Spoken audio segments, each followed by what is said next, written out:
नमस्कार मित्रों, सभी का स्वागत है आपके अपने चैनल स्वरान एकेडमी क्लासेस पर। यहाँ हम बात करेंगे Uttar Pradesh nursing UP counselling यानी बीएससी नर्सिंग काउंसलिंग की। इसमें आप सभी लोग लगातार कमेंट कर रहे हैं रीसफल को लेकर, तो हम यहाँ पर बात करने वाले हैं रीसफल कौन कर सकता है, रीसफल के फ़ायदे क्या होंगे, नुकसान क्या होंगे और रीसफल कब और कैसे होगा। तो इन सभी मुद्दों पर हम बात करने वाले हैं। तो आइए इस पर्टिकुलर वीडियो में सिर्फ रीसफल पर बात करते हैं।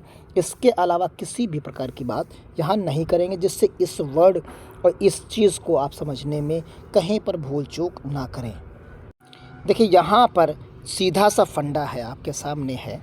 आप यहाँ पर देख सकते हैं दो चीज़ें यहाँ पर आपको नज़र आएंगी, पॉइंट नंबर 7 और पॉइंट नंबर 8। आप इन दोनों को बंद कर दे रहे हैं बॉक्स में। इन्हें आपको बार बार पढ़ना होगा, आप समझ पाएंगे। नहीं समझ पाएंगे तो हम यहाँ इस पर्टिकुलर वीडियो में समझने के लिए ही यहाँ पर हैं। इन दोनों बिंदुओं को हम प्रॉपर वे में समझेंगे। उसके सबसे पहले आपको यहाँ पर समझना होगा कि जो है रीसफल कर कौन सकता है। तो रीसफल कर वही सकता है जो राउंड वन में सीट मिल गई हो, जिसे सीट मिल गई हो, आप समझिए, जिसे सीट मिल गई हो। अब सीट मिल गई हो, अब मिलने के बाद आप समझिए, जिसे सीट मिल गई, मान लीजिए सीट मिल गई। अब मिलने के बाद उसे क्या करना होगा? सीट मिलना ही काफ़ी नहीं, यहाँ उसे काउंसलिंग प्रक्रिया है उसे पूर्ण करना है, यानी उसे पूर्ण करना है यहाँ पर। अब समझिए, काउंसलिंग प्रक्रिया को पूर्ण करना है, यानी कि आपको उस कॉलेज में जाना है। उस कॉलेज में जाएंगे, जो कॉलेज आपको अलॉट होगा उस कॉलेज में जाएं। वहाँ पर पूरी की पूरी फ़ीस, यानी जो ट्यूशन फ़ीस है, यानी ट्यूशन फ़ीस आपको वहाँ जमा करनी होगी। जब आप प्रक्रिया डॉक्यूमेंट वेरिफिकेशन कराना होगा, इतना आप करने के बाद ही आप रीसफल के लिए एलिजिबल होंगे, तभी आप रीसफल के लिए एलिजिबल हो पाएंगे। यानी आपको जो कॉलेज राउंड 1 में मिला है, उस स्कूल जाइए, कॉलेज जाइए, वहाँ पर प्रक्रिया पूर्ण कराइए। पूर्ण कराने के बाद ही आप रीसफल के लिए पात्र हो पाएंगे।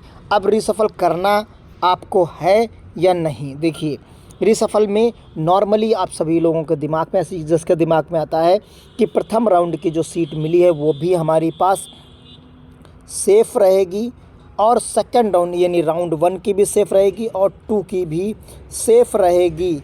फिर हम जिसे चाहेंगे उसे ले लेंगे, यानी जिसे चाहेंगे उस पे हम बाद में एडमिशन ले लेंगे।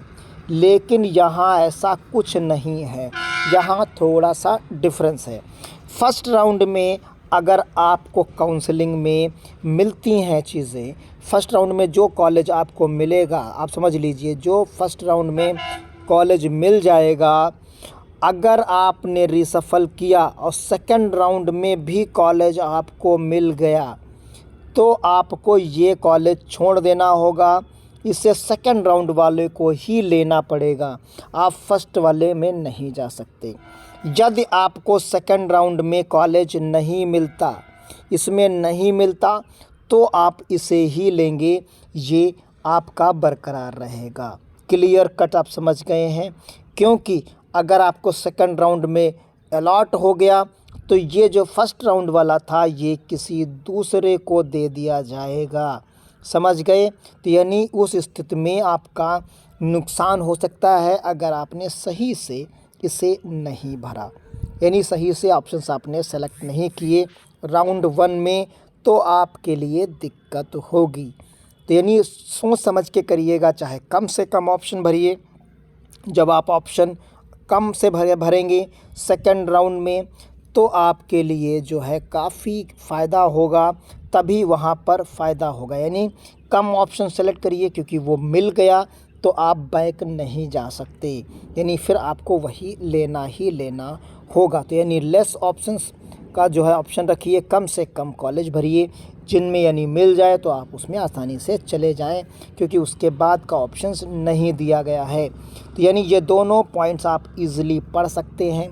इन दोनों पॉइंट्स में प्रॉपर वे में बात कह दी गई है। प्रथम चक्र की काउंसलिंग में आवंटित सीट पर कोई भी अभ्यर्थी द्वितीय चक्र की काउंसलिंग द्वारा रिसफल कर सकता है। रिसफल वो तभी कर सकता है जब वो अब प्रक्रिया पूर्ण कर लेगा, यानी वहाँ जाकर ट्यूशन फीस और डॉक्यूमेंट वेरिफिकेशन करा देगा, तभी वो रिसफल कर सकता है।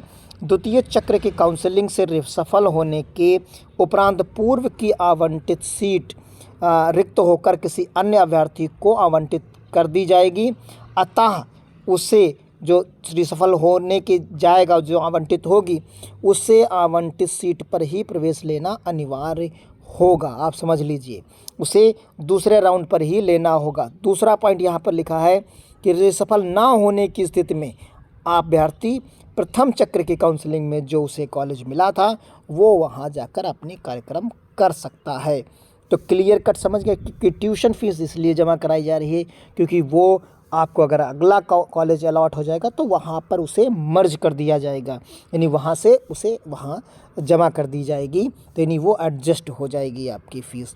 क्लियर कट आप समझ चुके हैं, क्योंकि हर विद्यालय के जो एडिशनल जो डॉक्यूमेंट्स होते हैं यानी एडिशनल फीसेस होती हैं वो अलग अलग होती हैं, लेकिन ट्यूशन फीस लगभग सभी की इक्वल होती है। जो प्राइवेट में है वो प्राइवेट की, गवर्नमेंट की गवर्नमेंट में। तो क्लियर कट आप समझ गए होंगे रिसफल का मतलब, यानी कौन पात्र है, कब करना चाहिए, नहीं करना चाहिए।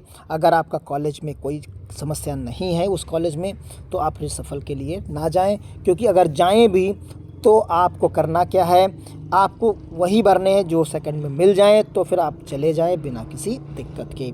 तो मिलते हैं अगली अपडेट के साथ, तब तक के लिए धन्यवाद। जय हिंद, जय भारत।